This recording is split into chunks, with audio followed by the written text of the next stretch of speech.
This conference will now be recorded.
Parties and council are present and able to turn their cameras on, please do so at this time so I can start going through roll call and make sure we get everybody back.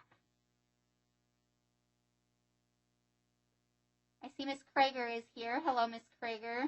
Do you have still with you Mr. Liddy in the room? And I see Mr. LaRue just showed up.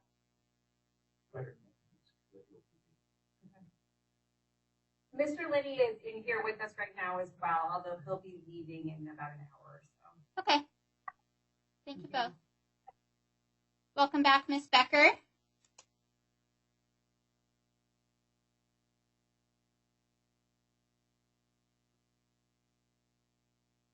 Anybody else present, please turn your cameras back on. Anna, this is Hope Yeager, the court reporter. I'm ready and standing by. All right, great. Thank you, Ms. Yeager.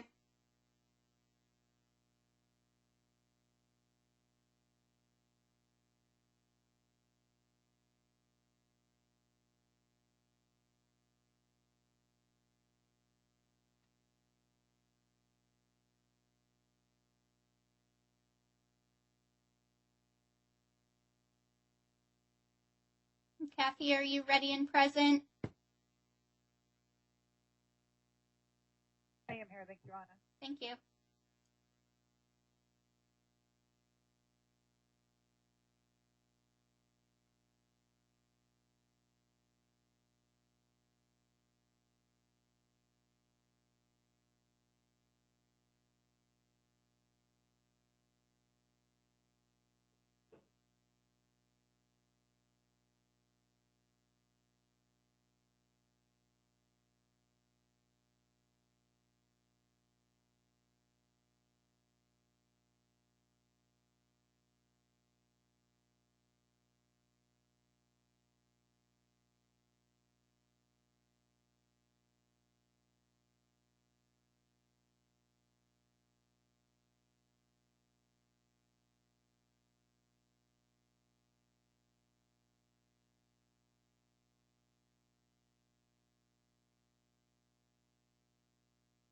Mr. Ford, are you still present?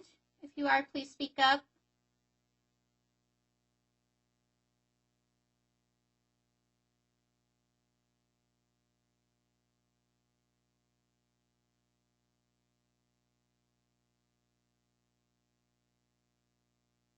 Welcome back, Ms. Gonski. I see you just joined. Thank you.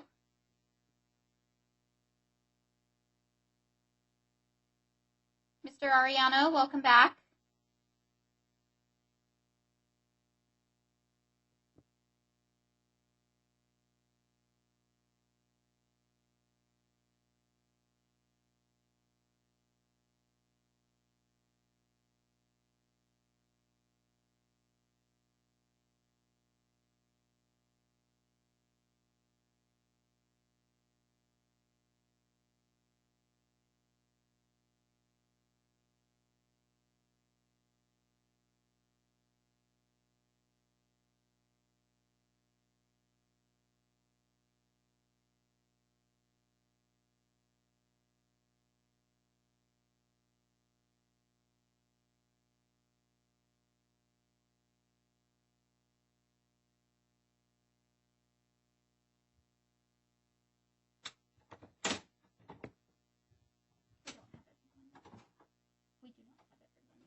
Welcome back, Mr. Colladin.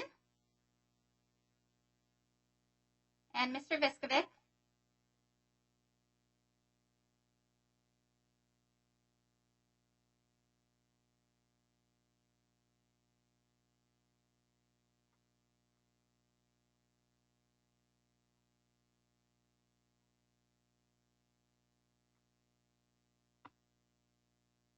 All right, I'm going to go through who I have and see if we're missing anybody.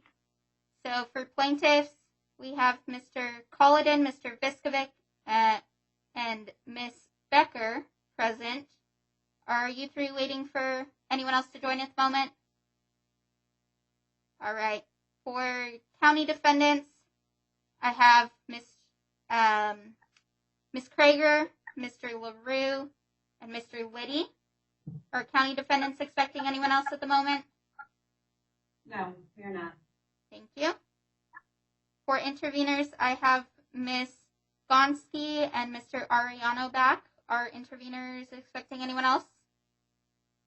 Nope, this is it for now. Thank you. Okay. Did we lose Mr. Herrera? I don't see he's on the line anymore. Miss Gonski, can you answer if he'll be coming back? I do not know if he's back on for right now or not. Daniel, do you know? I don't know. Either way, he was just listening in, so I don't think he was planning on actively participating, but I don't know if he's on. Okay. And Mr. Colladin, did we lose Mr. Ford? Let me find out. He informed me that he's on the public access line. Oh, he's on the public end. Correct. Okay, thank you. And is And I was just informed too, for the sake of the record, that Mr. Herrera is actually on the line. He just, I think, is auto muted, so he wasn't able to respond. But he is here. He is listening in. Okay, thank you, Ms. Gonski. Is anybody else on the line currently that I have not already mentioned? Oh, and I shall say, Ms. Yeager, our court reporter, is back and present, as well as our courtroom reporter, Ms. Ballard. But is anybody else on the line that I haven't identified already? If so, please speak up. All right, thank you all. The judge will be back momentarily. Please be advised, FTR is back on and recording.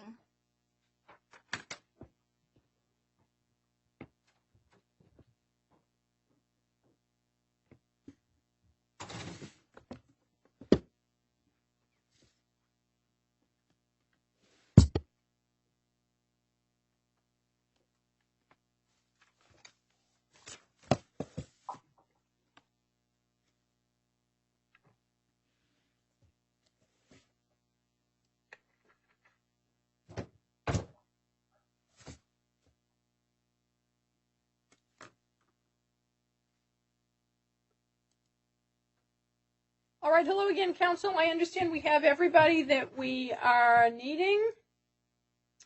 Looks like we have less people, but in any event, Mr. Colladin, are you ready to call your next witness, sir? Yes, Your Honor. We've called Damian Aguilera to the stand. Okay, Mr. Aguilera, my clerk will swear you in first, sir.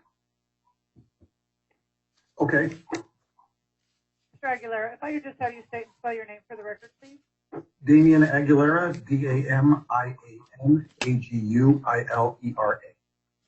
Thank you, sir. Please raise your right hand. You solemnly swear the testimony you're about to give will be the truth, the whole truth, and nothing but the truth, help you God? Yes. Thank you, sir. Okay, Mr. Colladin, you can proceed. Sorry, Your Honor, before we keep going, I wanted to say one thing before we had another witness. Sorry about that. Just wanted to say that for everybody's knowledge, as far as we know, we've been keeping time over on our end, and it seems like plaintiffs and defendants have both used about 90 minutes of time. So I think each have about an hour of time by our calculations left. Just wanted to let everybody know that that's at least what we're looking at on our side. Okay, Mr. Colladin, why are you shaking your head, sir? Is yours different? That doesn't accord with our calculations. We calculate that we've used slightly less than an hour, but we actually was about to inquire what the court's calculation. Well, as I told you, I am not the timekeeper. I write down rough estimates, but as I warned parties yesterday, that's up to you and your staff to keep tabs. So if you want me to take a moment, you tell me first, what do you have, Mr. Colladin, for yourselves? Chris Viskovic, please tell the court what we have. I had a little under an hour. I haven't been keeping time on a stopwatch, so I might be off on that. Sir, give me it as close as you can, minute-wise. It's about 56 minutes, I believe. Okay. And what do you have for defendants? I have not been keeping track I'm sorry. of defendants. I meant to say defendants and intervener. I have been not been tracking time of defendants and intervener. Okay. Ms. Krieger, are you... There you are. Ms. Krieger, what do the county defendants have? Hold on one moment, Mr. LaRue. Your Honor, I have not been keeping time. We had talked with the Democratic Party attorneys this morning, and they're at a large firm, have some resources that we don't. They had offered to keep time for our side. I see. Okay. So, Ms. Gonski, back to you. Give me your split again, please. Your Honor, I have that we have each used up 90 minutes of time so far, and so that we are each down to 1 hour left. All right. Let me take a look here, folks.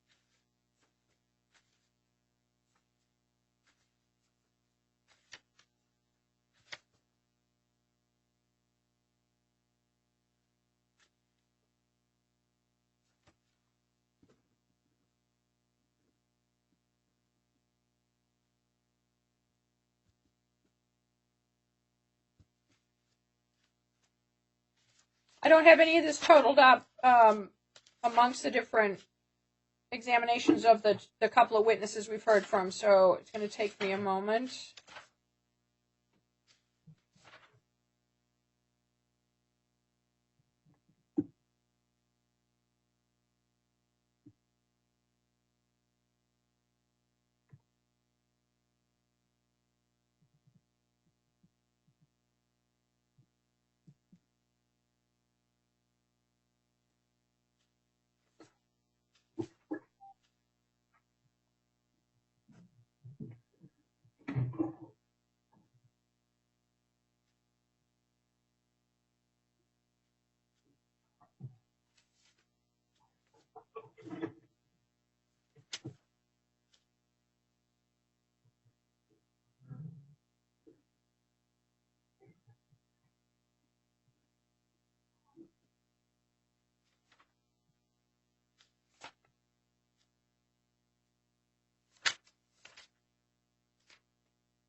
Okay, folks, don't hold me to this. If I wasn't put on the spot, I could do it more calmly. But what I come up with, looking through the numbers, is defendants and interveners, 90 minutes, so 1.5 hours on the nose. And I come up with plaintiffs, 58 minutes. I'm certainly willing to double check that later, but what I do is each time a witness is direct, cross, redirect, I put the start time and the end time. And I think I even included in there, Mr. Collin, the time that you took out to go and counsel your client, Miss Aguilera. I think I included that in your time. So I think that 58 minutes attributes that break time for you to talk with your client. Thank you.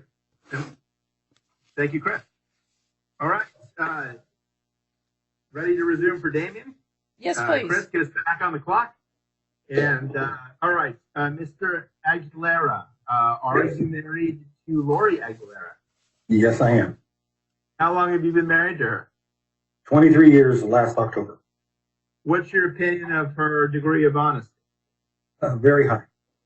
Okay. Mr. Aguilera, are you a registered voter in Maricopa County? Yes, I am. Okay. On election day, earlier this month, did you go in person to vote with your wife? Yes, I did. Okay. Did you observe your wife throughout the voting process? Not throughout. I was busy voting, but I did see her at the tally machine after I had voted. So you had her. You saw her standing at the tabulator. Yes. Okay. Alfredo, the exhibit, please. This is one that's already been admitted into evidence. What exhibit number? This would be back to exhibit 2. 2 has been I received. need a screen sharing. Mr. Viskovic needs control over the screen sharing, Your Honor. She's working on it. Oh, sorry. Okay, good to go. All right, Mr. Aguilera, can you please identify this document? Yep, that's the B-ballot ready verification on the county recorder website. Okay. Mr. Aguilera, does this document show whether you were on the early voting? It shows that I was not. Okay. You testified you voted on election day with your wife, correct? Yes. Yes, I did. Does this document show whether your vote was counted? Yes, it does. And was it? Yes, it was. And it says you voted on election day, your ballot was counted, right? Yes, it does. Did you access this this information for yourself at the same time your wife accessed her information? I accessed mine after she had accessed hers and saw that she had not voted and it wasn't counted. I accessed mine to see if it said anything different, and it did. It said mine had been counted and I did vote. When you say after, though, after but on the same day, right? On the same day, but after she had looked, she asked me to jump on and check my status, and I did. Okay. So you were trying to compare with her your status? Yes. Okay. Very good. Now, Mr. Aguilera, when you inserted your ballot into the machine on election day, did the machine take it? Yes, it did. Did the machine display a check mark? Yeah, I believe it was a check mark, or it said accepted, and it made a little bloop kind of sound. Your Honor, we have no further questions for the witness. Mr. Collin, before you leave with your witness on Exhibit 2, direct me to the page, because I can find it easily for this witness, but he's testifying about Exhibit 2. Which page says Miss Aguilera's vote did not count or was not counted? So Your Honor, it's the comparison. Mr. Aguilera's page says you voted on election day and your vote counted. Miss Aguilera's page does not display that information.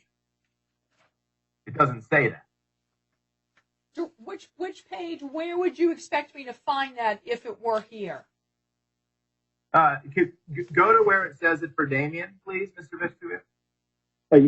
I could clarify. Without the cover sheet, it's Miss Aguilera's status is on page 7. With the cover sheet, it's 8, and then Damien's status without the cover sheet is on page 4. With the cover sheet, it's on page 5.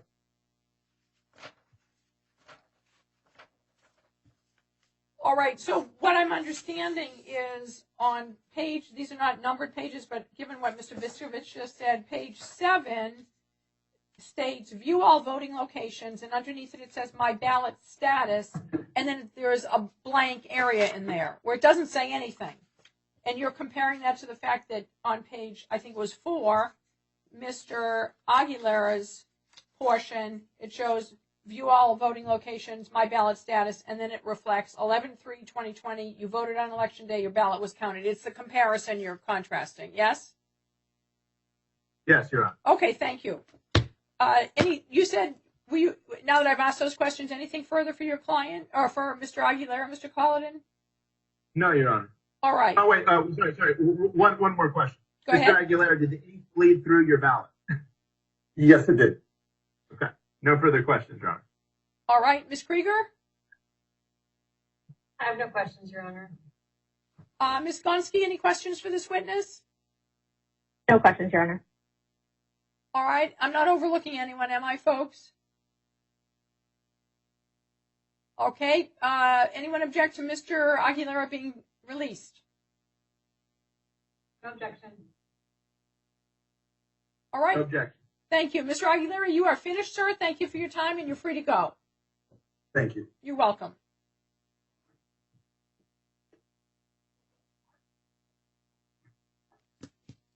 Mr. Colladin, your next witness, sir. Your Honor, we would call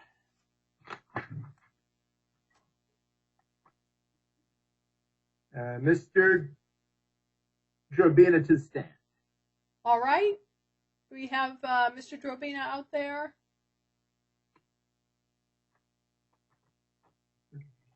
Let me see.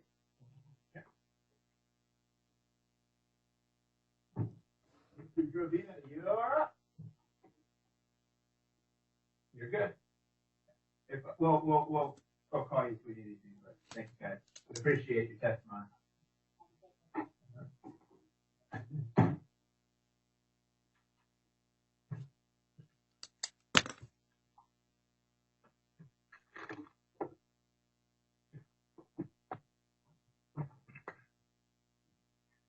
Mr. Colladin, I'm still not seeing anybody at least identified as Mr. Drobina. He was just walking over there. I don't know what's going on. I'll find out.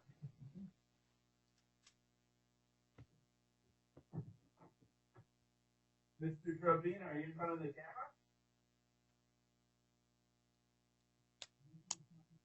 camera? Says he's arrived. Great.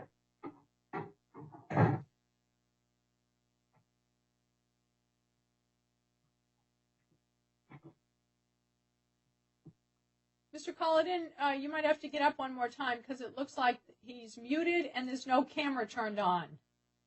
Okay, now he's unmuted. There we go. All right.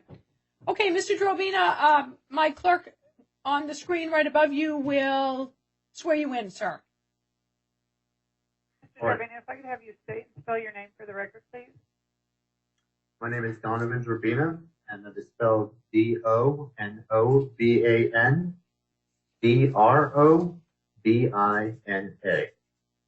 Thank you, sir. Please raise your right hand. Do you solemnly swear the testimony you're about to give will be the truth, the whole truth, and nothing but the truth, help you God? I do. Thank you, sir. Go ahead, Mr. Colladin. All right. Mr. Drobina, let's start with this. Mr. Drobina, what do you do for a living? I currently work for Amazon, but I'm a mechanic by trade. Mechanic by trade. And what's your vocational experience as a mechanic? I was a mechanic for 6 years in the Navy. That's where I was trained, and I've done some other stuff for other companies since I've gotten out in 2017.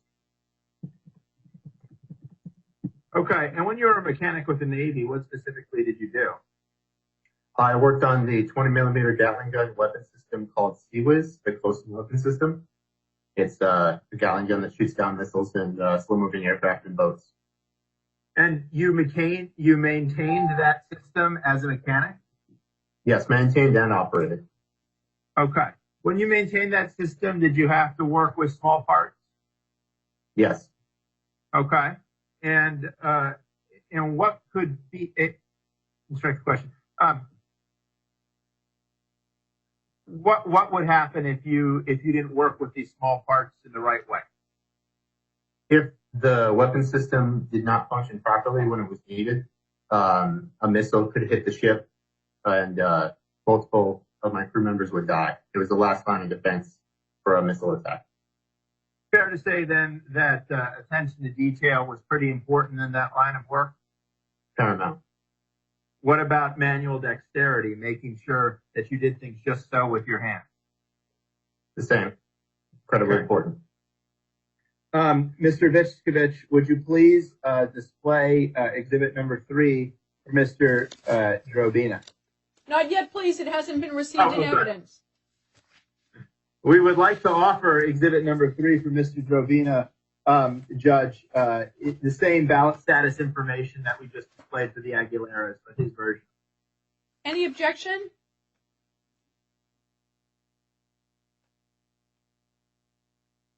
No objection, Your Honor. Ms. Gronsky? No objection. All right. I just misspoke. I said Gronsky. It's Gonski. 3 is received without objection.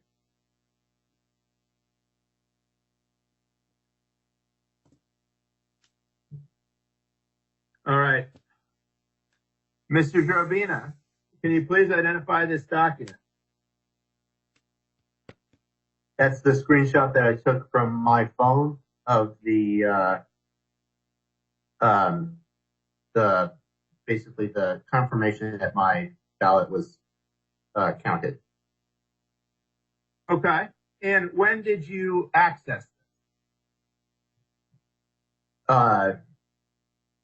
I've accessed it on 2 separate occasions. If I remember right, this one was 2 days ago, but it could also have been about a week ago. I don't see a date on there, so it could be one or the other. Okay. Did it look the same on both occasions? It did. Okay. Does this exhibit provide any information as to whether you're on the early voting list? Yes, it does. What does it say? It says I am not on the permanent early voting list. Ah, okay. Is that information correct? Yes. Did you receive a ballot by mail this election cycle? I did not. Okay. Mr. Colliden, I only have 2 pages to exhibit 3, and I'm not seeing that information. Can you direct me to it? Chris Alfredo, help me out here. I actually supplemented that because after the original ones went through, it was brought to my attention that I did not include all 3 pages. So I sent out the email to chambers and parties with this one, and then I re-uploaded this one to the share box that was provided by the court's website for submitting exhibits. Well, this one and this one's a little imprecise because for the clerk of the court's record and my records, I need to know what numbered exhibit. It looks like exhibit 3 is lacking the information that he just testified about, the witness did. So is there a further exhibit that provides that supplemental information? Has that been marked as an additional exhibit? Sorry, I actually when I uploaded it back into the share box, the new one was titled Exhibit 3 Updated. I'm not sure how they put that into the exhibit list, but that's how it was uploaded into the exhibit list on the electronic filing. Just understand that what I'm looking at is the bench copy of the exhibits that the parties provided me. So I'm looking at the plaintiff's exhibit number 3 and the plaintiff's exhibit provided binder. Should I be looking somewhere else? Oh, yeah, my apologies. I believe I gave my paralegal this new one to throw into the exhibit binder that was provided to you. I guess I got lost in translation. Let's see. I believe I sent it out via email to JJ and Anna. But let me inquire of my clerk, because the official exhibit is whatever has the green tag on it. That Because I believe the first exhibit 3 that we received was a 1-page document, excluding the cover page. The updated one is a 2-page document, which is what you have in your notebook. That is all that has been provided. I don't know about a third revised version. So, folks, Kathy is verifying. Kathy, let me be clear. What you show as Exhibit 3 has a cover page that says Exhibit C as in cat. And then the next page is the very, very top, 1005 B+ HTTPS recorder.maricopa. And then the next page starts at the top, upcoming elections. That's what I have in my binder provided by Plaintiff's Counsel. Is that what you're seeing as the tagged Exhibit 3? No, my tagged Exhibit 3 is a screenshot. It doesn't have the recorder's address on top. It says 942. It says voter registration status registered. It has Mr. Gobina's name. The second page, again, has the screenshot with the 942 at top. Upcoming election. So my first page. It has on there my ballot status later on that page. That's the totality of the exhibit that I have. That was what was in the box in the clerk's office of the revised exhibit. I think I found it. It looks like a different presentation than I saw on the other one, but it does appear on the last page, my ballot status 11-3. We are good, folks. Thank you.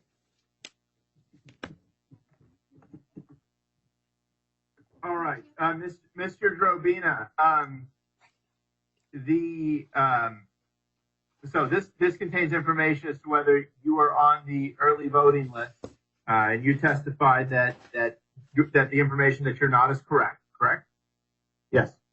Okay.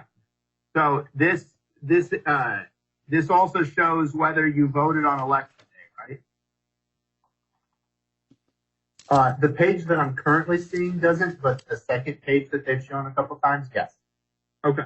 So we're gonna talk about your vote on election day. First of all, did you vote in person on election day? I did. Okay. Mr. Collidan, I'm sorry to bring us back to this, but I've really got 2 duplicate pages back to back. I do not have anything that talks about early voter status. That was a question you had asked Mr. Drobina that I was struggling to find. I think there's something missing.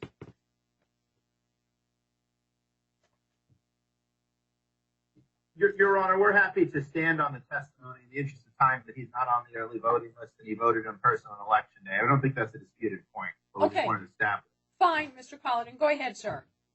Okay. So, Mr. Drobina, when you voted on election day, you were handed a ballot, correct? Yes. You were not handed an envelope with that ballot, right? No. Okay. And the court can take judicial notice that in the manual, he would receive a envelope if that had been provisional. Mr. Drobina, when you got the ballot, did you look at it? Yes. Okay. Did it appear to you to be unmarked? Yes. Okay. Not even like a stray accidental pen mark that some poll worker put on it? No, it looked clean. Look clean. All right. Did you look front and back? Yes. Okay. Did the ballot appear to you to be undamaged? Yes. Okay. No wrinkles, no tears, no folds. It looked brand new. Okay.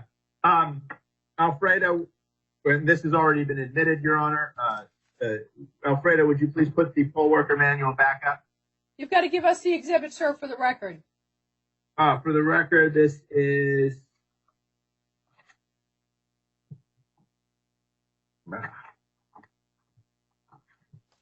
It's Exhibit 21. 21. All right. 21. And specifically put the page back up with the instructions.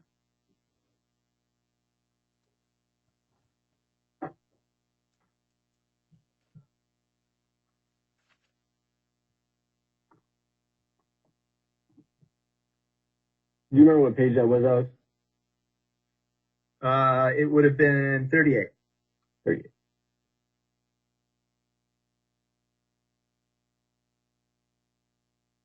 Okay. Looking at the English language versions of these instructions, top left-hand corner, image in the top left-hand corner of this page. Have you ever seen that before? Speaking to me? Yes, Mr. Jordan. Yes, I have. Where did you see that? I believe it was on the top of the ballot. Okay. But suffice it to say, somewhere at the polling place on election day, right? Yes. Okay. Let's look at the first one of these instructions. Only use the pen provided. Did you use the pen provided by the poll worker? Well, they gave me a Sharpie, so I guess it wasn't a pen, but yes, I used the writing utensil that was provided. Okay, very good. And you use that to complete your ballot, right? Yes. Okay, Mr. Drobina, did you fill in the ovals next to your selection? Yes. Did you fill in those ovals completely? Yes. Did you mark outside the lines when you're filling in those ovals? No, I did not. Not on any of them? No. Okay. Mr. Drobina, are you familiar with what the term overvote means? Yes. Okay, what does that term mean? So that term overvote means that in some cases on the ballot, you're able to vote for more than one person per position, and it states at the top how many you're able to vote for, and an overvote would be if you voted for more than the maximum amount you're allowed to vote for that position. Okay, Mr. Drobina, when you were voting your ballot, did you make any overvotes, intentional, unintentional? No. How do you know? I very carefully read the ballot. In the first case, I saw that there were multiple people running for both major parties, which confused me for a second. So I made sure to read it again, and that's when I saw that it was vote for two and no more. So I just voted for two and then moved to the next. Okay. Mr. Drobina, after you had completed your ballot, you testified you looked it over after you completed your ballot. Is that right? Yes. Okay. After you completed your ballot and you looked it over, did you see any stray marks on the ballot? There was some bleed through from the marks that I've made on the opposite sides of the page, but no marks that I wrote came through any of the bubbles that I marked. I'm sorry, sir, any of the what that you marked? Your Honor, when I filled the bubbles in, I did not draw outside the circles, but there was bleed through on the other side of the page. And then you said, but none of them, what was the rest of that answer? None of the marks that I marked actually went outside of the circles.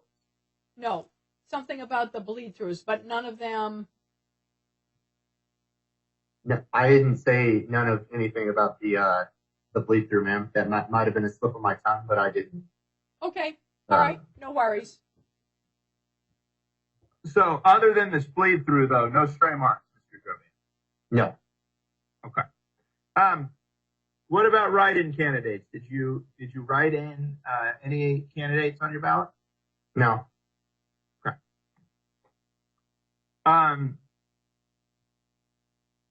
Mr. Drobina, after you had your ballot and you looked it over, were there any tears, wrinkles, folds on it on that point? No. Okay. What did you do with your ballot then? I picked it up and I went over to walk towards the line. At first I mistook where the front of the line was because everyone was spaced out 6 feet apart. But I got to the back of the line to wait to put my ballot in the tabulator machines. Okay. And what happened then? When I got to the front of the line, I didn't want to make any mistakes. I haven't voted in person in a while. So I just wanted to make sure I did everything right. I was looking at the ballot, trying to see if there were any instructions on it for which way to feed it in. One of the poll workers came to help me out because she saw I was struggling to explain how to do it. She just said I could put it in. I fed it into the machine and it spat it back out.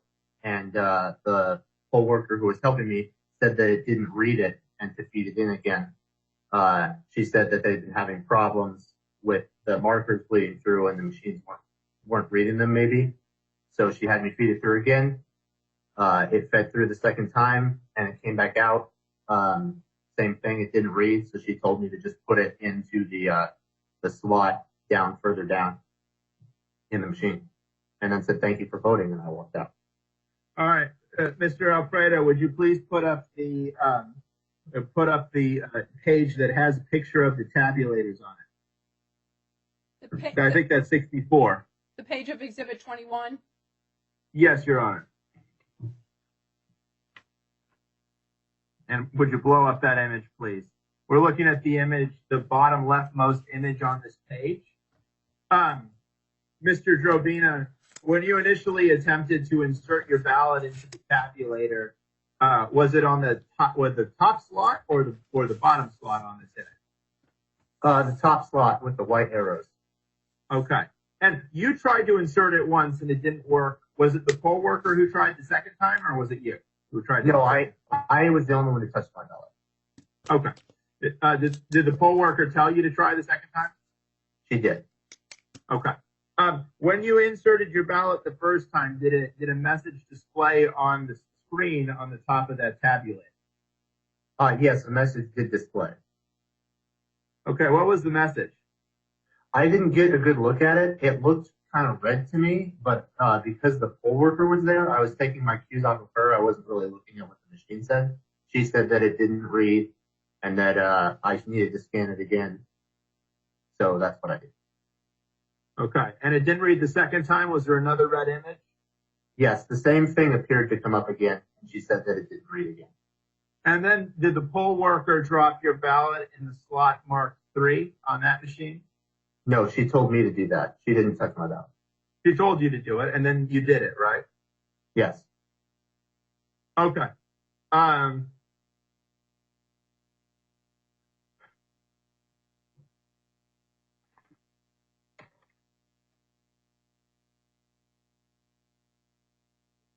Mr. Drobina,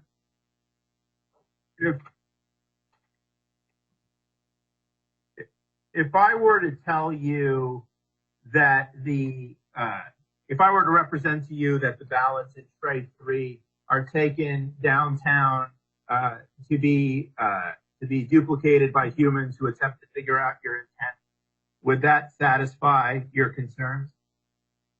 No. Why is that? Well, everyone else has got counted by a machine. Why does mine have to be counted by a person? Why does it have to be interpreted by a person? That's not even the same thing as counted. Okay. Thank you, Mr. Drobina. Mr. Drobina, would you like to have the opportunity to observe the electronic adjudication process in person? I would. Okay. Alfredo, sorry. I'm remembering. Your Honor, I am trainable. I'm just slow. I plan to have my associate, Chris Viskovich, display Mr. Drobina's declaration and to offer that. So you'd like to offer exhibit which? What number? Exhibit 4. Ms. Krieger or anyone else, is there an objection to exhibit 4 being admitted? Your Honor, we object on the basis of hearsay. This is Mr. Drobina's declaration? Yes. Yes. Well,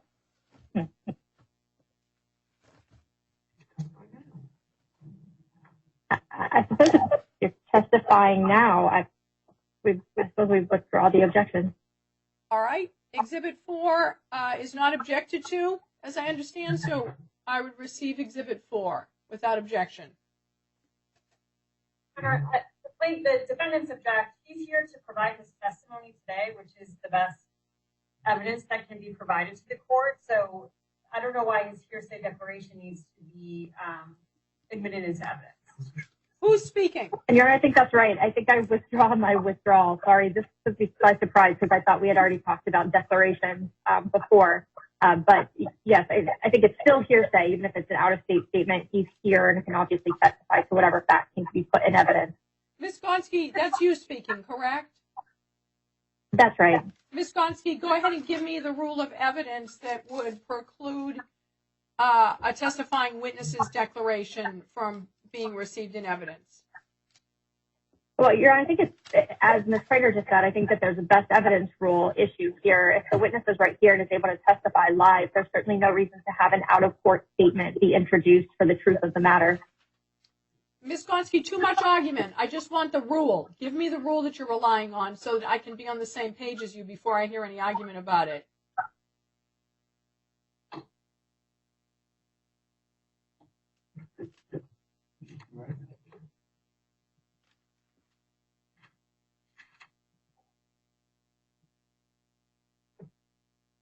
Sorry, I think it's just Rule 801. It's just a rule against hearsay. You're directing me just to rule. You're directing me to a rule. Is that me? I'm sorry. So we're getting feedback here. Hold on, everybody, for a moment.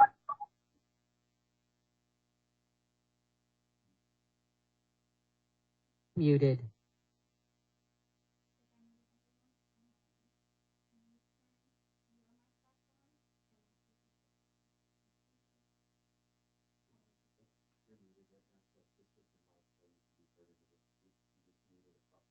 Okay, give me just a minute before I get him back on.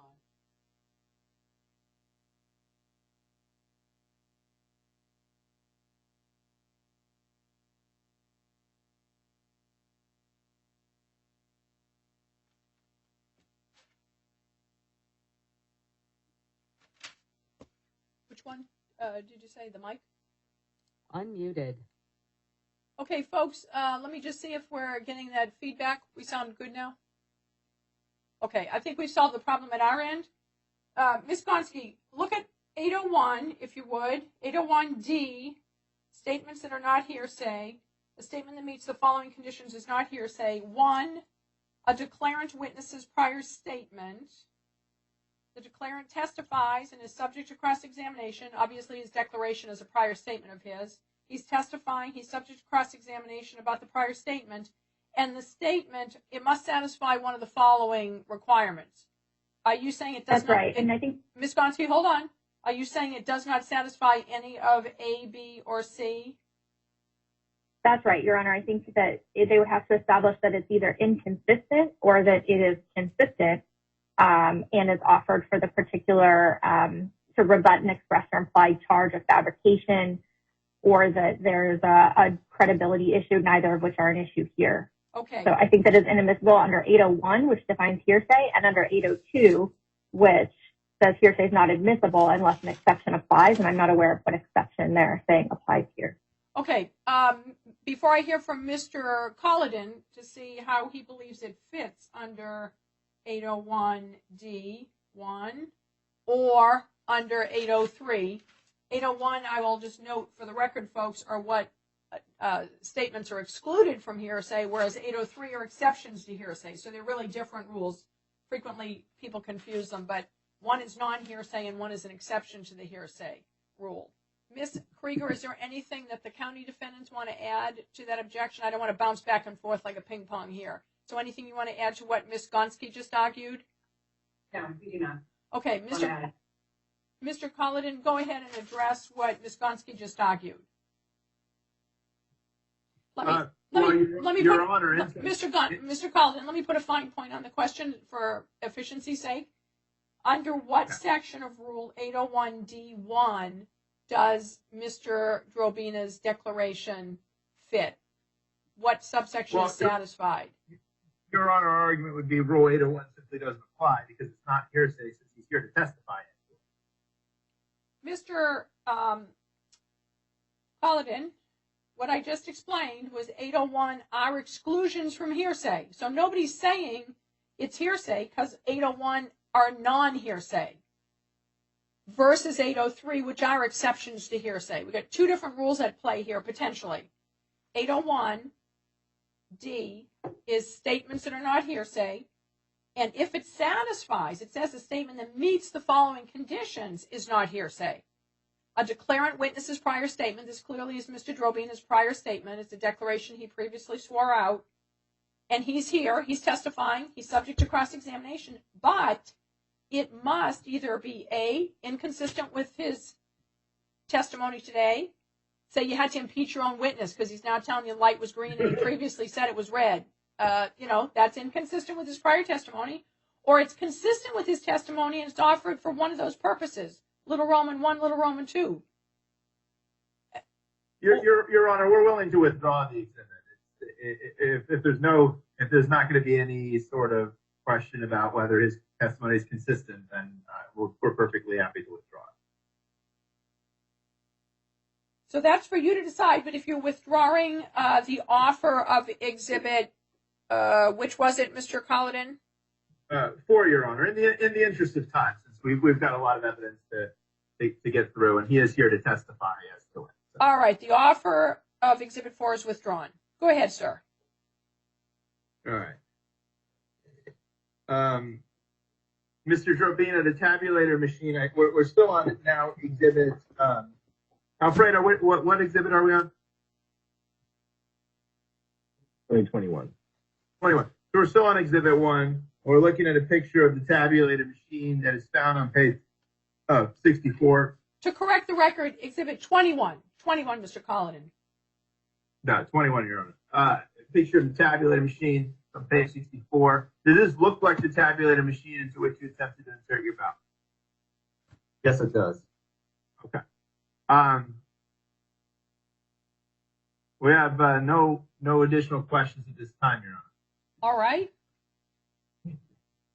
Cross-examination of Mr. Drobina. We have no questions, Your Honor. Ms. Gonski, any We have questions? no questions, Your Honor. You said none? No questions. All right. May Mr. Drobina be released? Now, let me check with my co-counsel really quickly. Just make sure she doesn't have anything.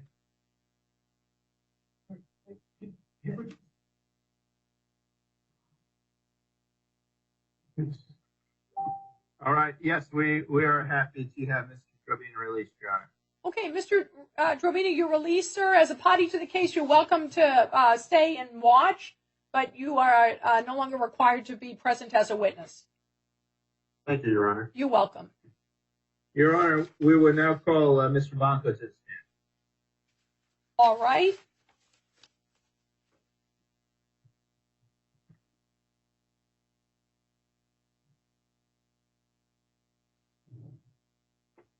Can someone get Mr. Banco for me?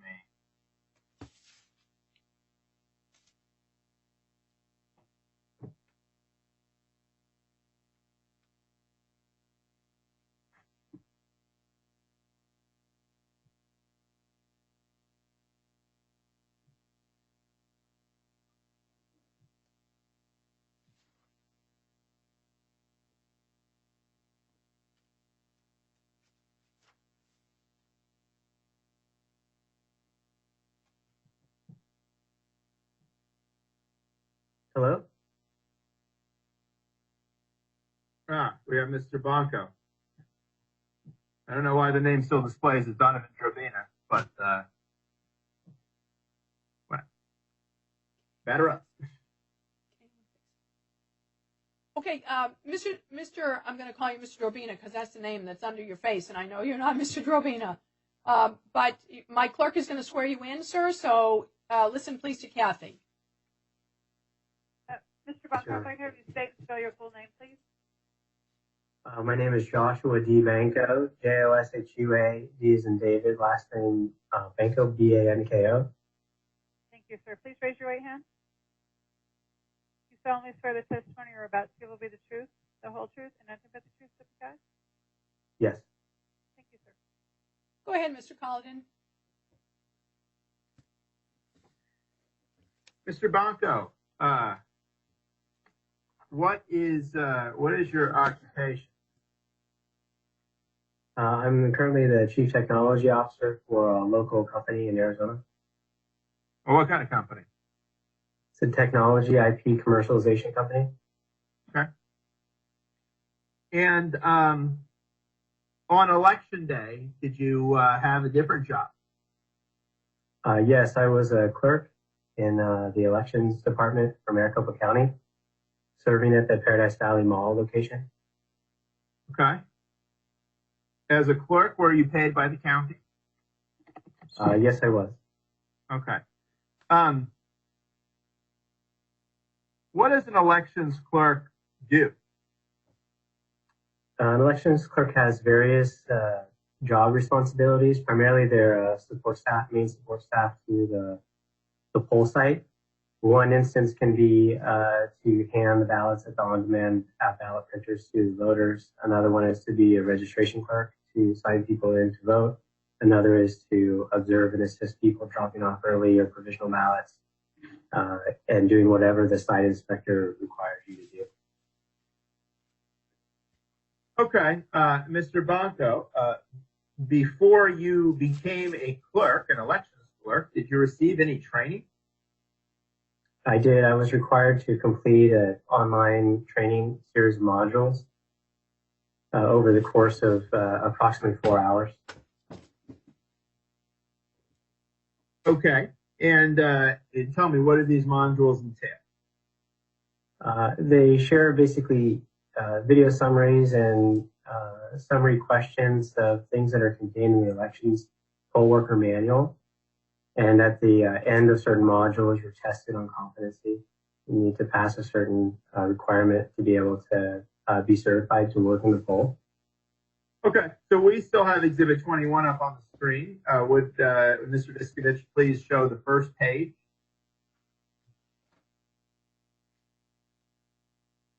Well, I suppose, yeah, there you go, the first page of the actual document. Is this the poll worker manual that you're talking about?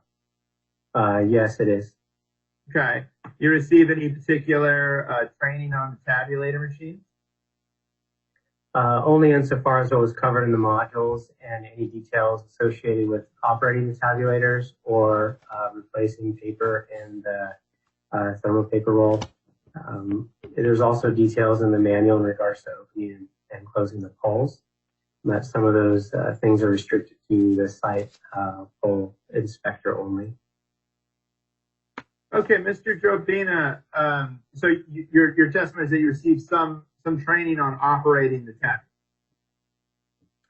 Yes, Okay. and it's Mr. Banco. If we need to, we can change the name. On the screen, it's got me too, Mr. Banco. Mr. Collin, let me interject. My bailiff is advising me that the individual sitting at the screen has to change his name on the screen. We can't do it from here.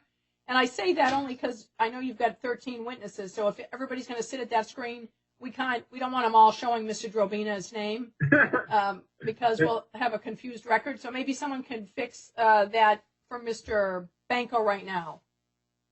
We're working on it, Your Honor. Good, thank you.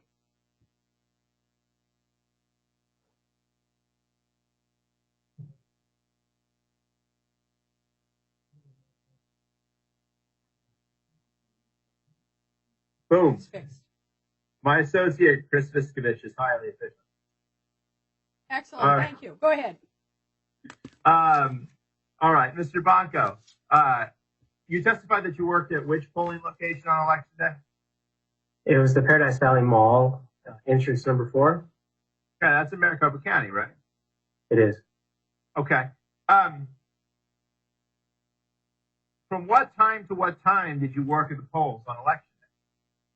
We were required to be at the polls 30 minutes in advance. Polls opened at 6, so we were there at 5:30.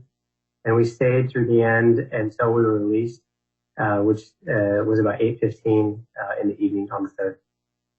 So you're not actually allowed to leave until the day is done and all of the closing stuff is taken care of, right? No, we're not. And it's explicitly stated in the manual and in the instructions provided by the Maricopa County that we need to stay on site. So bring our food and water and anything we need throughout the day. Okay. Mr. Banco, did you observe any problems on election day? Let me just put it that way. Yes, I did. Okay. When did these problems start in relation to when the polls opened? And the problem began before the polls opened. There are issues with the tabulation machines within the site where the site inspector was not able to zero out the tabulators and was not able to access the tabulators, both tabulators with the provided passwords. And so there was a mad rush as people had been lined up for at least an hour before polls opened for us to open the polls officially, the tabulators weren't able to be operational at the start of the day. Okay. And then after the polls opened, were there any further problems? Yes, within the first few minutes, when the first voters attempted to tabulate the election day ballots, they had issues being able to be accepted and cast without any interaction by the voter. Okay. Let's get to that in a second. How many tabulator machines were on site? There are 2 tabulator machines on site. Okay. And Mr. Viskovich, can we go back to the page with the machines, 64, I believe? I think I'm going to have that memorized by the end of the day. Okay. That photo on the bottom left-hand corner of the set of photos, is that what those tabulators look like? Yes, the black Okay. electronic machine. All right. The voters who came through the door, were they provided marking devices by the county employees? Yes, that is correct. And those, what kind of devices were they? On election day of the 3rd, for election day ballots, they are provided Sharpies. And for Okay. provisional ballots, they are provided ballpoint pens. Okay. But everybody who voted a regular ballot on election day, they were given a Sharpie. That's correct. Okay. And the provisional ballots, those aren't run through the tabulator, right? No, they're not. They're explicitly folded in a W shape, and they're folded and signed on an affidavit envelope that is sealed and dropped off in one of these blue bins, and it's tabulated off-site. Okay. And you didn't observe anybody voting a regular ballot use a ballpoint pen, right? I didn't observe, but throughout the day, I did observe some people use ballpoint pens on their ballot marking. Okay. But not right at the beginning of the day, right? No, there are ballots that were issued by the pens, the Sharpies that were provided by the clerks. Okay. And then within the first, would you say 5 minutes, there started being problems with the read? Yes, that's correct. Okay. What were those problems? The tabulators wouldn't accept the ballots. They were causing errors, and they were required to make multiple attempts to install the ballots in the different orientations provided by the manual. So they were inserted from the top edge, from the bottom edge on the front side of the ballot, and then again on the back side of the ballot, top and bottom edge. And in many cases, the ballots were then tried in the second tabulator with the same issues. Okay. And when you say they inserted, are you referring to the voters?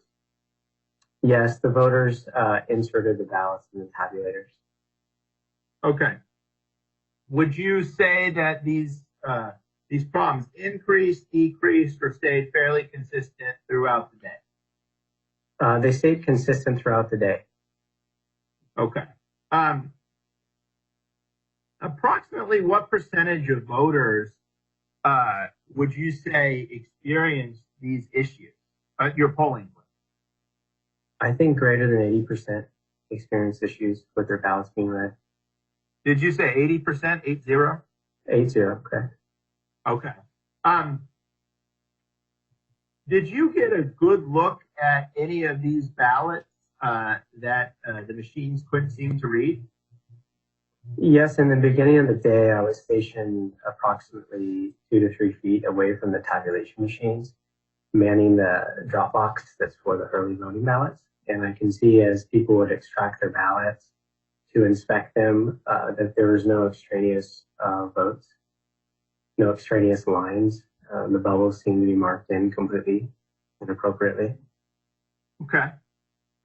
Now speaking of, no extraneous votes, would you have known where, what races on this ballot,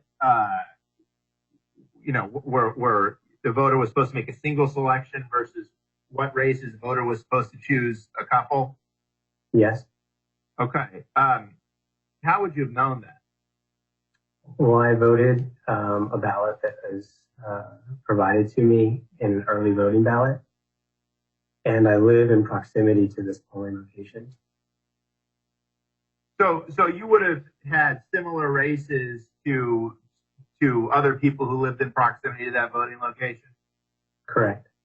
And did you happen to make an observation with respect to the people who came in that day, whether there was any sort of pattern in where they came from geographically? The majority of the people were in close proximity to this polling site. Okay, and so would have had similar races on their ballot to you? Correct. And you would have seen ballots with a lot of the same races over and over again throughout the day, right? Correct. Okay, so you're sitting 2 feet away from the tabulator. How many of these ballots would you say that experienced this issue would you say you got to look at? I think I got at least a good look at 10 ballots. Obviously, I was doing other tasks, but yes, 10, at least 10. Okay, a really good look at 10. And how about, did you get a look at any of it? Yeah, I believe I got a look at least another 15 as I was stationed throughout the polling center. Okay, and in what context did you get a look at these ballots? How did it come to be that you got a look at these ballots? A lot of times it came to be where a voter would be evaluating their ballot because it had an issue in the tabulator, and they'd be inspecting to make sure there was no extraneous marks or something that they would need to do to cure the ballot. And so in the midst of my duties, that you see a lot of information, you see what people vote, you see when you check them in, you see anything. So. And would voters ever hold their ballots up after they had issues feeding them into the tabulator? Yes, they'd hold them up to show them to the marshal or the site inspector, look at both sides, and then be evident to anybody around in close proximity. And while they're holding them up, you're 2 feet away, right? Yes. And why would they hold them up? Why not give them to the site inspector? Objection. Well, I think he knows, actually. Oh, hold on. Everybody stop. Ms. Krager, what is your objection? He asked why voters held the ballots up to the light, and that calls for speculation. Mr. Collin, respond to the objection. So I proffer the following testimony. It's not speculating what's in the voter's head. It's because of a rule that the county has that poll workers are trained on. All right, I would allow it on that basis. Go ahead, Mr. Banco. So we're not allowed to touch the ballots unless it's the ballot that's going to be spoiled, or there's some condition where the inspector needs to review the ballots. And so we're instructed not to touch the ballots. So if there's an issue, they would hold the ballot up to the associated poll worker, and the one in most close proximity, the one responsible for the tabulators is the marshal. So it'd be the marshal and then the inspector, but the ballots are visible to anybody in proximity. Okay, and did you, Alfredo, put the instructions back up, please? Those would be on page 38.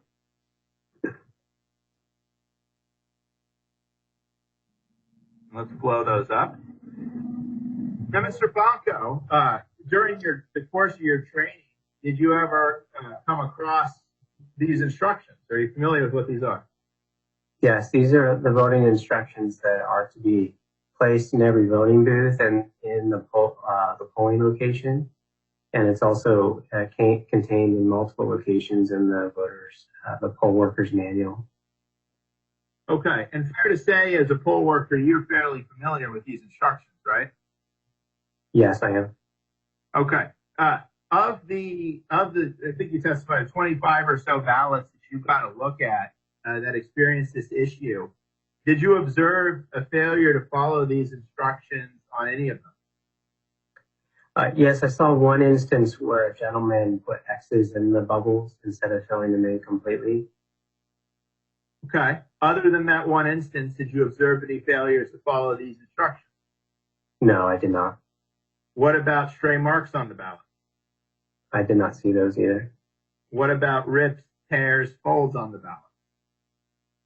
No, the ballots were in pristine condition. Okay.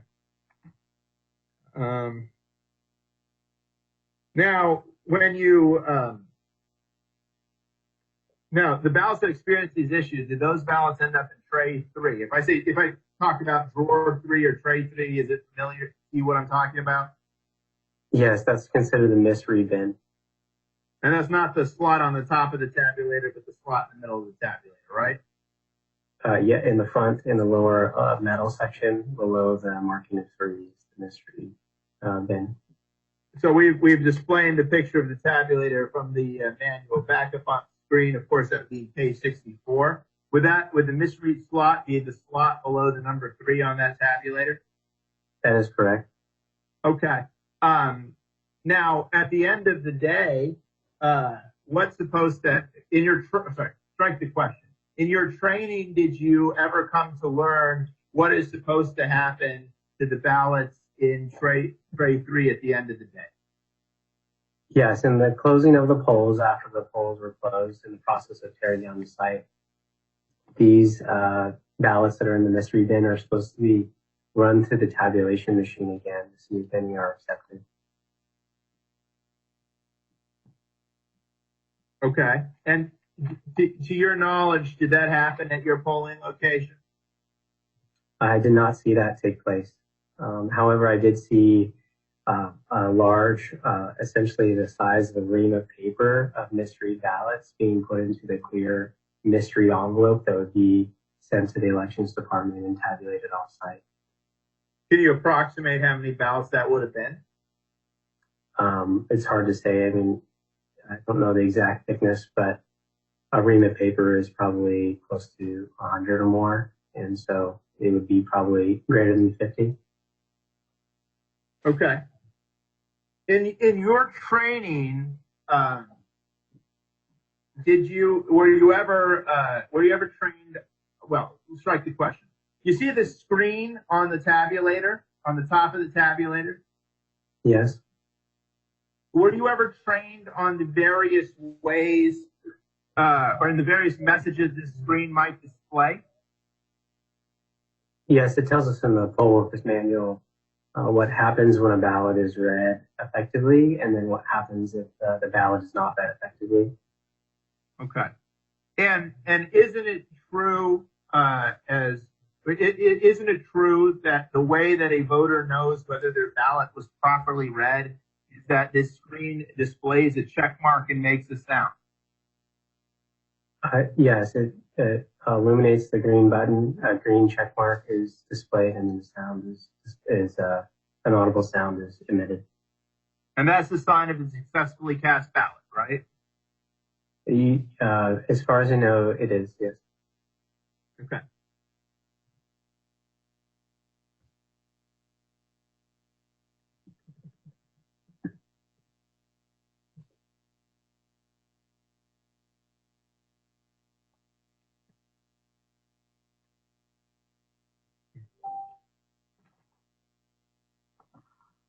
One moment.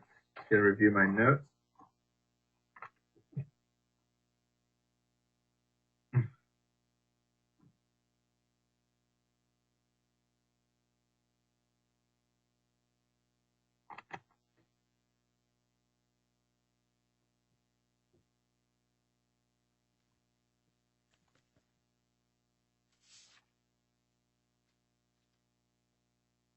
Let's go to page 112 of the manual.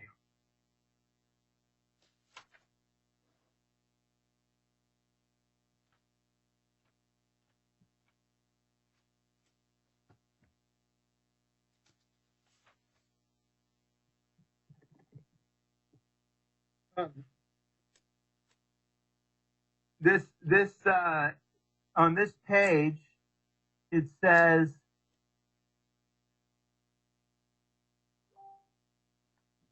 strike the question. I'm sorry.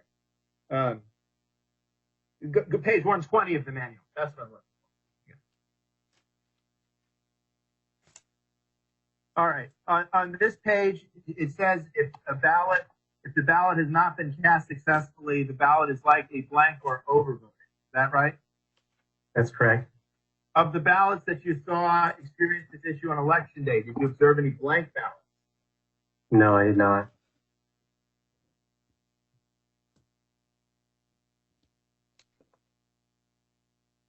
And the instruction to try to place the ballots in drawer 3 through the tabulator again, that's on page 127, correct? I don't know the exact location, but as part of closing down the polls, it's in that section of the manual. Alfredo, could you go to page 127, please? Yeah, on the upper left-hand corner in box 1, it says to try them again through the tabulator. If misread again, then place them in a misread ballot, and then fix it with all the details so that they're protected, and then they'll tabulate one.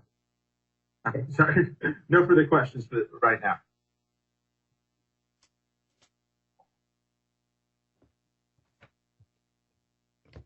All right, cross-examination. Thank you, Your Honor. Thank you, Mr. Banko. I just have a few questions for you. Were the tabulators ultimately zeroed out so the voters could begin using them on election day? I believe so. Well, were there ballots run through the tabulators during election day while you were there? They were, yes. But... And did any voters show you their ballot? Some voters did show me their ballot. Yes. Could you tell me again where you were stationed during election day? I was stationed all throughout the location of the site. So I worked I started out working adjacent to the tabulators at the drop-off bin, as well as roaming throughout the site, being a registration clerk, and then also back at the on-demand ballot printers.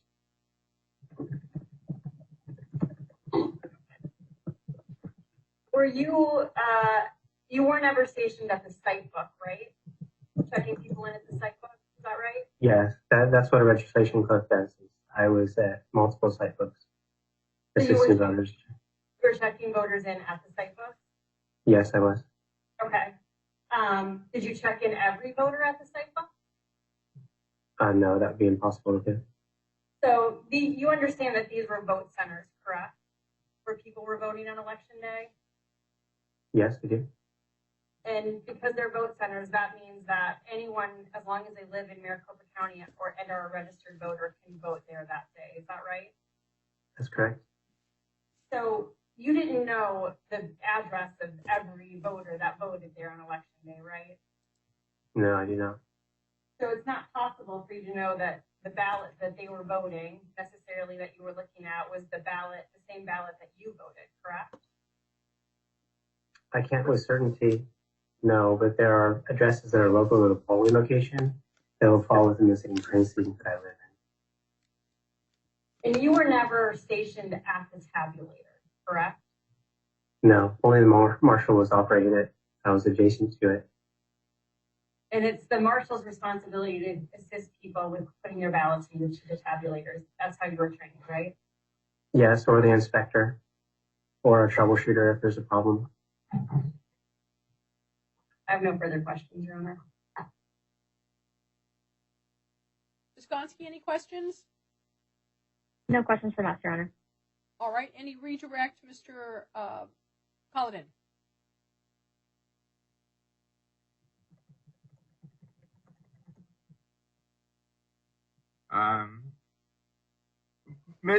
Mr. Bonko, besides what was on your own ballot, did you gain a familiarity with what was on the ballots in the local area? Yes, I was. How did you gain that familiarity? Just by understanding in certain locales, they have different propositions that are on it, or different things that are related to the local areas. And you'd see the ballots from voters who lived in the area over and over again throughout the day, correct? Yeah, so the majority of the ballot is consistent across localities. Okay.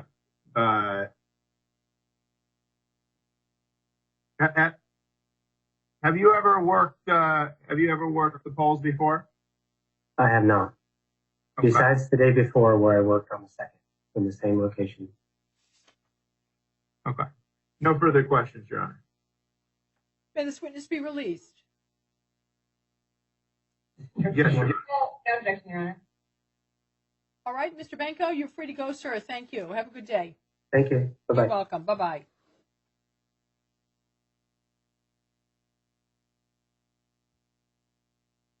Your Honor, we'll now call our expert witness who will be examined by co-counsel Sue Becker, who's now been admitted pro hoc life. Give us that person's name you're calling, please. Sue, you're muted.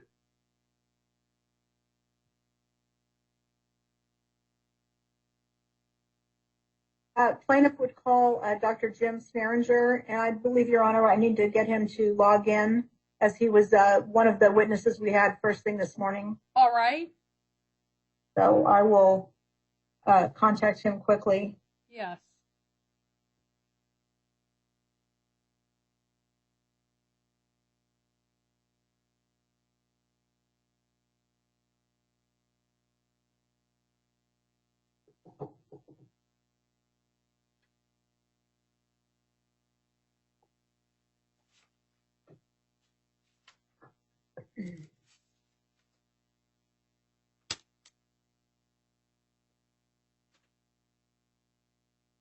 And I will not be starting with the exhibit that's currently on display.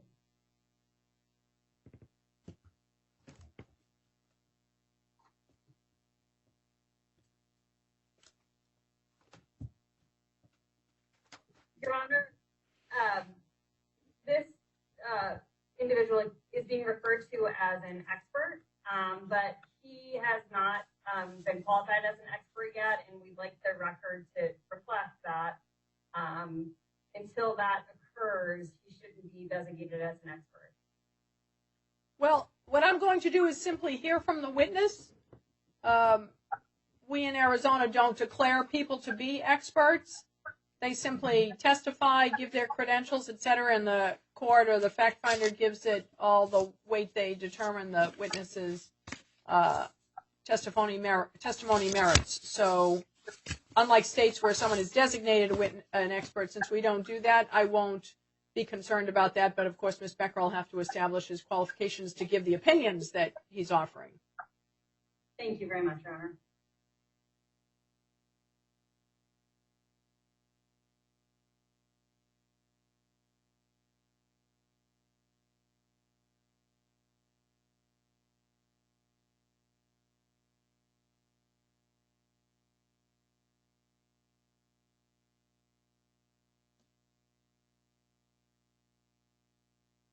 Okay, Your Honor, it looks as if Dr. Sneeringer has been able to get into the hearing. Okay, Dr. Sneeringer, if you would please pay attention to my clerk, she will swear you in. Okay. Dr. Sneeringer, first I need you to state and spell your full name for the record, please. William James Sneeringer, Sneeringer, Thank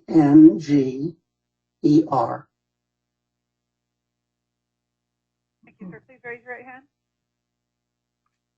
Do you solemnly swear the testimony you're about to give will be the truth, the whole truth, and nothing but the truth, so help you God? I do. Thank you, sir. You can proceed, Ms. Becker. Thank you, Your Honor. Good afternoon, Dr. Sneeringer. Good afternoon. Could you please tell the court and counsel what is your profession? I'm a retired software engineer. Okay. And you provided a CV to me upon my request. Is that correct? That's correct. Okay. Your Honor, I would intend to offer Plaintiff's Exhibit 32, which is Dr. Sneeringer's CV, already previously provided to all counsel. Any objection to the court receiving Exhibit 32? No objection, Your Honor. No, Your Honor. 32 is received. Thank you. Dr. Sneeringer, could you please tell us a little bit about your background and qualifications with regard to your work specifically as a voting systems examiner? Okay. I have been a voting system examiner for the state of Texas for 20 years, examining probably 2-3 systems a year. Okay. And have you ever examined Dominion systems in your work as an examiner? Yes, I have. Okay. And who hired you to do that? I worked for the Attorney General of Texas. And what did he hire you to do exactly? I know you're an examiner, but perhaps you could tell us a little bit what an examiner does and what an examination entails. Okay. An examination involves inviting the vendor to come in, show us the equipment, show how the software is loaded and configured, and things like that. Ask questions both from software people and from attorneys. Answer questions from those people. And then run the test deck and see how it votes and make an evaluation, a written evaluation from each examiner, which are then reviewed by the Secretary of State to make a final determination. Okay. And so that's what you've done for the past 20 years, is that correct? That's correct. Okay. And when did you most recently examine any type of voting machine?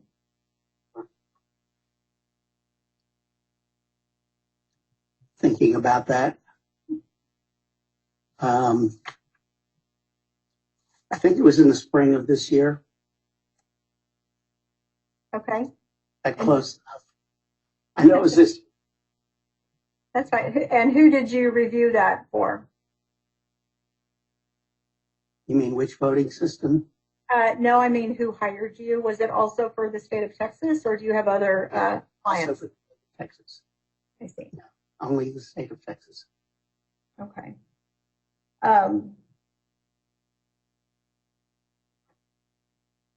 How long does an examination of voting equipment system take on average? Usually takes 2 days. Oh, okay. And then are there guidelines that have to be followed?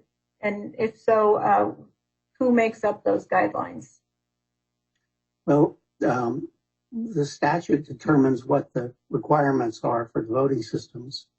The examiners, some of them will be attorneys and some will be engineers of one type or another. And obviously the attorneys tend to focus on whether the information is exactly the way the state of Texas wants it.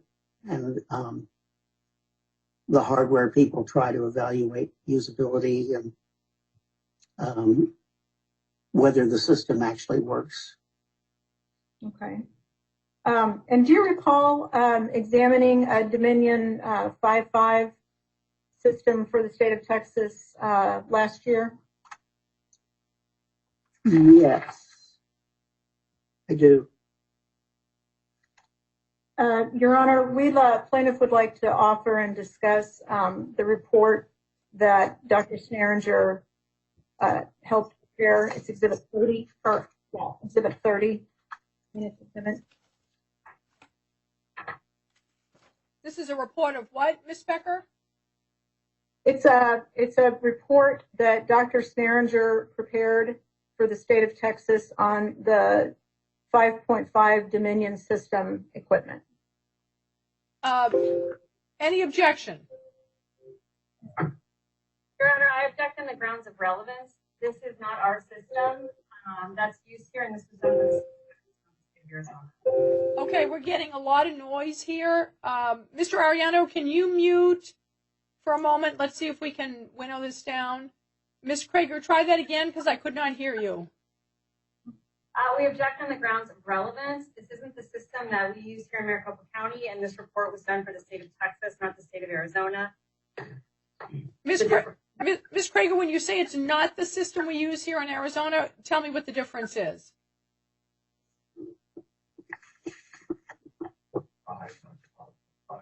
Your Honor, may I?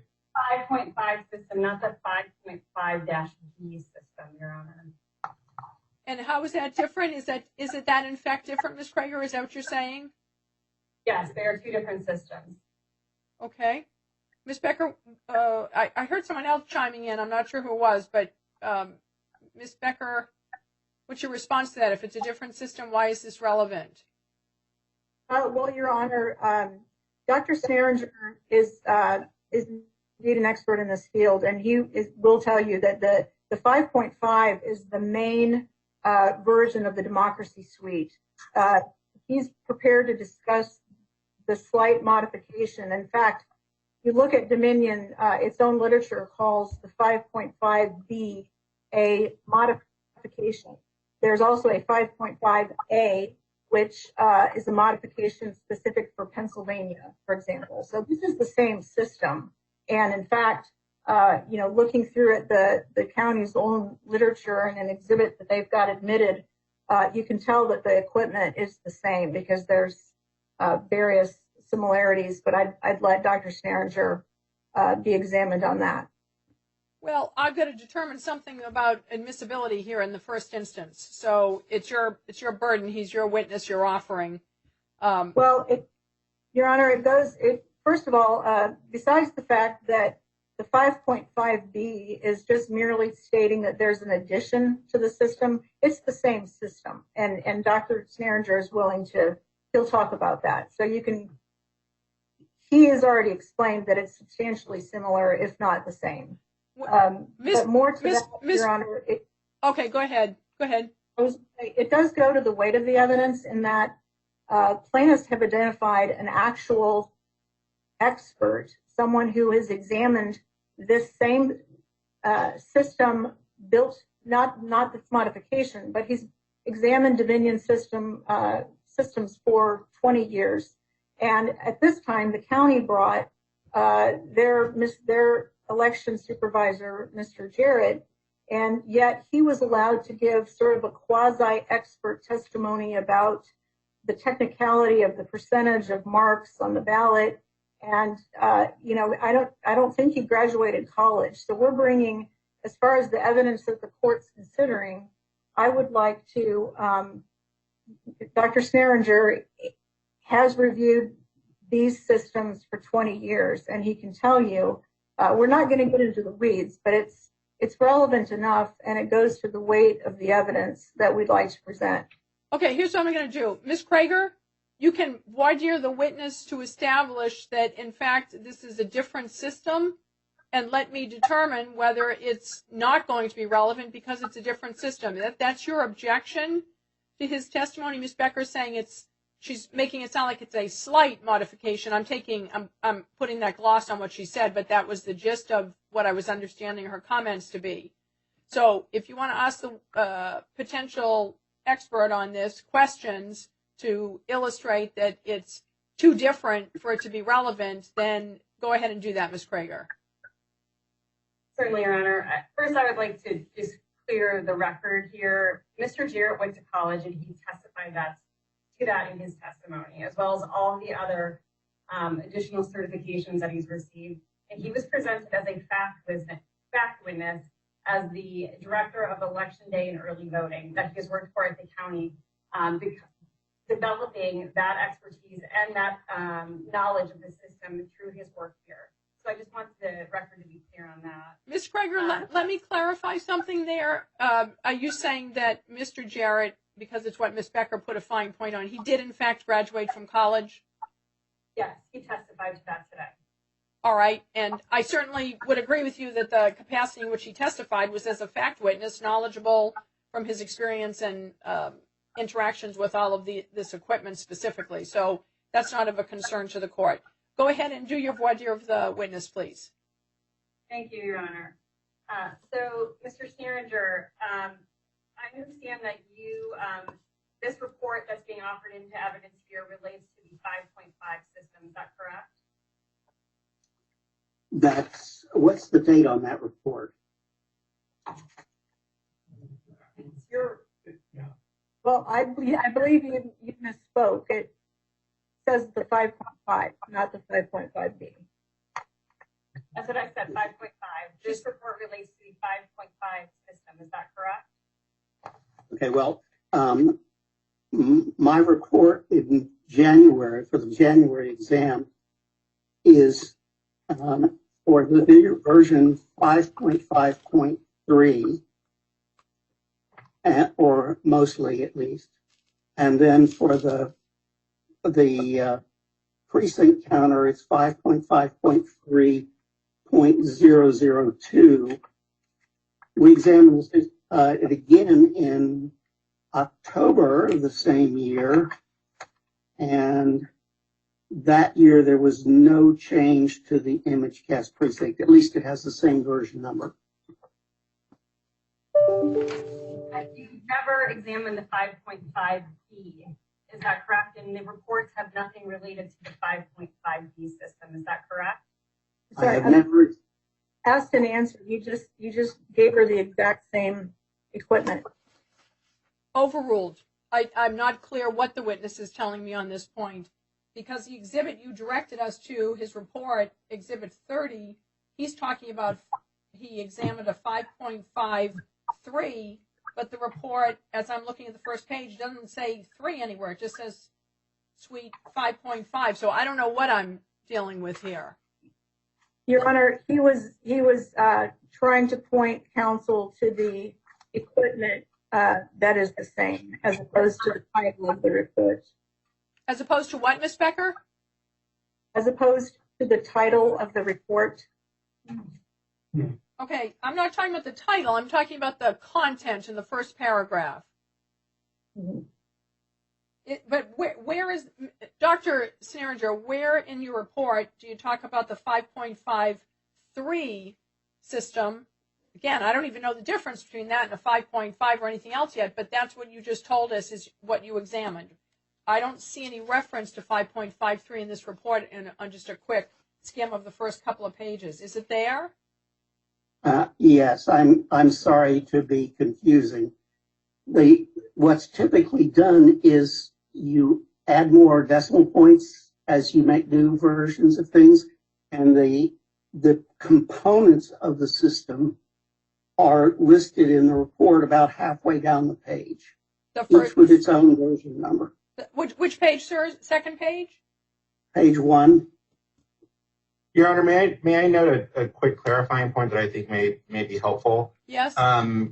What plaintiffs have labeled as Exhibit 30 actually appears to be numerous reports compiled together. I don't think it's just one. Oh. For example, the first 3 pages is a preliminary statement by the Secretary of State of the State of Texas that is signed by a Deputy Secretary of State of Texas, not Dr. Sneeringer. Okay. You're right, Mr. Ariano. Thanks for pointing that out. So where are we in Exhibit 30, Mr. Ariano? Hold on, Ms. Becker. Hold on, Ms. Becker. I'm just trying to let Mr. Ariano finish. Was that everything? I'll just note, Your Honor, I don't want to direct. I mean, I don't know what plaintiffs are trying to get admitted precisely within the report. I'll just note that, as best as I can tell, Dr. Sneeringer's report are the last few pages, and I have a paper copy I'm looking at. I apologize, I don't have the PDF number page, but it is the last 1, 2, 3. It is the last 5 pages of the document. The first one of which says voting system examination, Dominion voting systems, Democracy Suite 5.5-A. It says prepared for the Secretary of State of Texas by James Sneeringer, PhD. Okay, I see that now. Thanks for pointing that out. That was not made clear. Ms. Becker, are you trying to say something further as to that right now before Ms. Krager finishes? No, Your Honor. I was just trying to point you to where his individual thing started, which we would do should the exhibit be admitted. Okay, Ms. Krager, hopefully you're on the same portion I am now within Exhibit 30. As Mr. Ariano pointed out, it's at the very end. Go ahead with your voir dire. So, thank you, Your Honor. Mr. Sneeringer, I'm looking at this now, and the title is Democracy Suite 5.5-A. Is that correct? Correct. So this was not on the 5.5B system. Is that correct? Correct. So, Your Honor, this is a different system. There are modifications, which is a fact that I think all parties can agree to. this expert or this report that's been provided is not probative to the equipment that was used at Maricopa County. So while Mr. Sneeringer can testify, this report should not be entered into evidence because it's not relevant.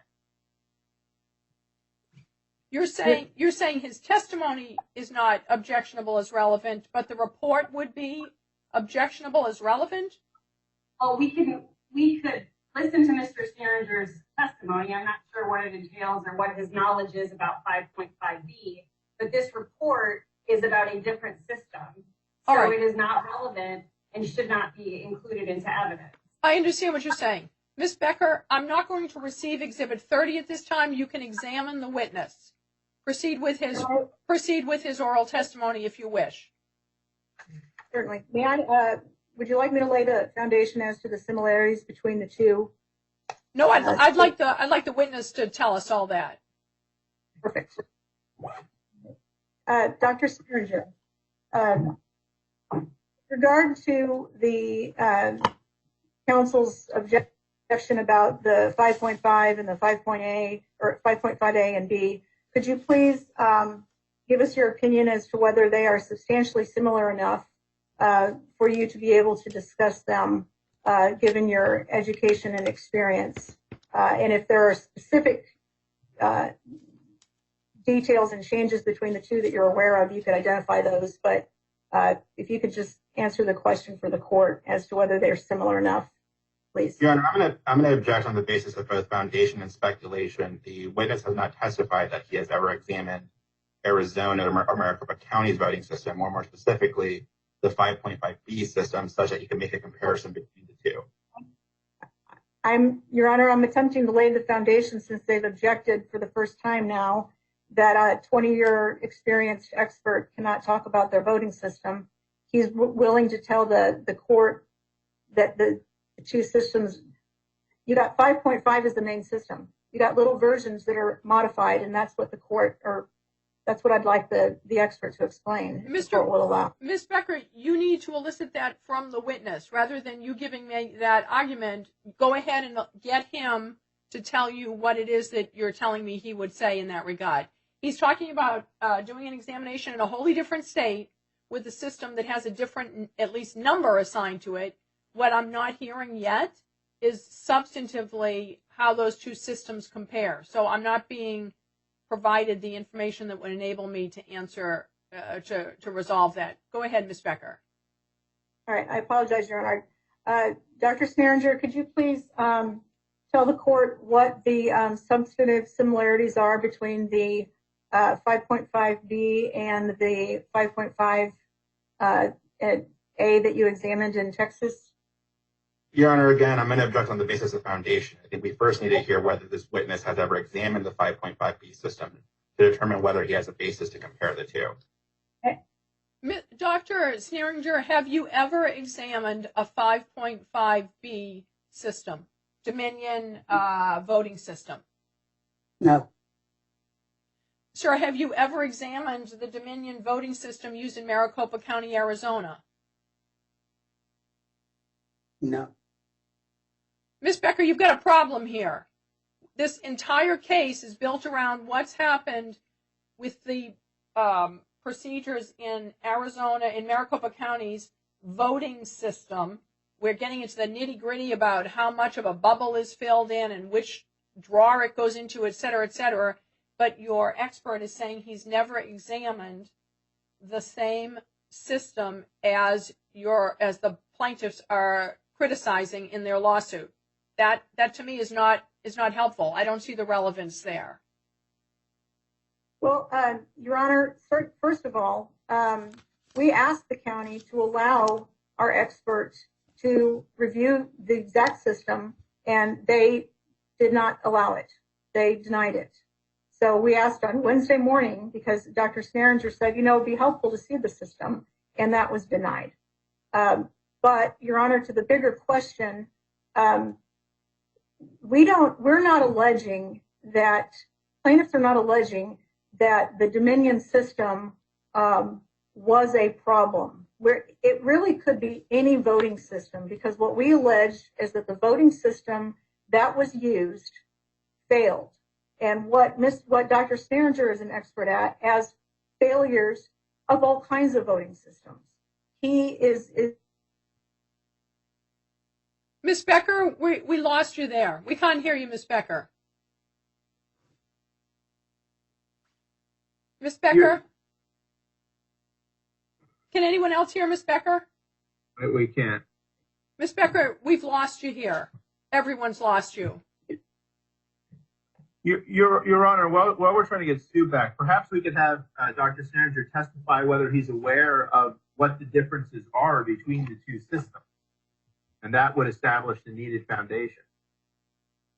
Well, what would be his foundation to testify as to the differences if he doesn't know anything about, if he's never examined B?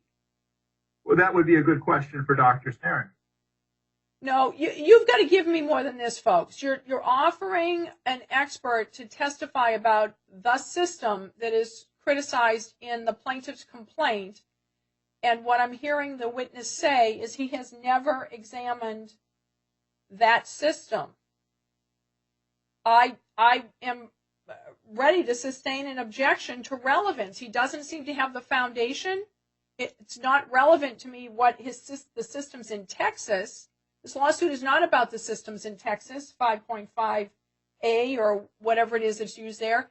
It's about the one here in Maricopa County. That's what the plaintiffs have included in their complaint. So, right. Hold on. Here's what we're going to do. We've got to take a break. We've lost track for the poor court reporter. We've gone more than an hour and a half. We're going to stand in recess for 15 minutes, and we will begin again in 15 minutes.